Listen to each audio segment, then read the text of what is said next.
నిజంగా మృత్యువు ఏ రూపంలో వస్తుందో కూడా ఎవరు ఊహించలేరు. ఒక 5 నిమిషాల ఆలస్యం ఆ ముగ్గురు అక్కా చెల్లెళ్ల జీవితాలను నడి రోడ్డుపైనే చిదిమేసింది. తాజాగా ఈ యొక్క ఘటనలో మరొక అంశం బయటికి రావడం జరిగింది. ఒక్క 5 నిమిషాలు ఆలస్యం కనుక కాకపోతే ఈ ముగ్గురు ఆడపిల్లలు యువతులు ఈరోజు మన ముందు ఉండేవారు. ఆ కుటుంబంలో వారితో పాటు సంతోషంగా ఉండేటువంటి పరిస్థితి ఉండేది. వారు గనక అనుకున్నటువంటి సమయానికి రైలు ఎక్కి ఉంటే ముందుగా రైల్లో ప్రయాణం చేద్దాం అనుకున్నారంట, బస్ కంటే ముందు తాండూరు నుంచి. బహుశా ఈరోజు వారి ముఖాలలో నవ్వులు ఉండేవేమో.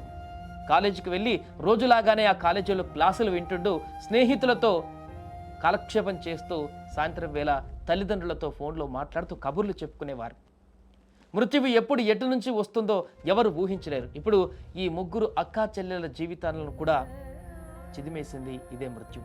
నిన్న ట్రైన్లో హైదరాబాద్కు రావాల్సినటువంటి ఈ ముగ్గురు ట్రైన్ మిస్ కావడంతో, ఒక్క 5 నిమిషాల ఆలస్యం కారణంగా ట్రైన్ మిస్ కావడంతో బస్ ఎక్కారు. అదే తమ పాలిట యమపాశం అవుతుందని ఊహించలేకపోయారు. 5 నిమిషాల ఆలస్యం వారి జీవితాలనే చీకటిగా మార్చేసింది. ఈ పరీక్ష ఉందని చెప్పడంతో ఎల్లయ్య గౌడ్ ముగ్గురు కూతుళ్లను ఉదయాన్నే ట్రైన్ ఎక్కించడానికి వెళ్ళాడు. ముందు రోజు చెప్పారు, ఉదయాన్నే పరీక్ష ఉంది, మేము వెళ్ళాలని చెప్పేసి.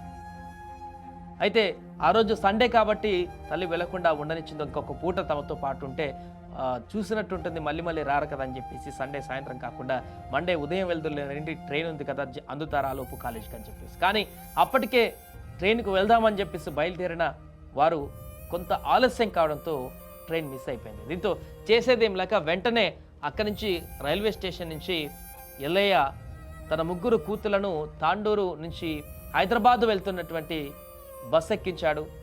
ఆ 5 నిమిషాల ఆలస్యం, ఆ రైలు మిస్ అవ్వడమే తమ బిడ్డలను మృత్యువు ఒడిలోకి పంపుతుందని ఆ యొక్క తల్లిదండ్రులు అస్సలు ఊహించలేకపోయారు.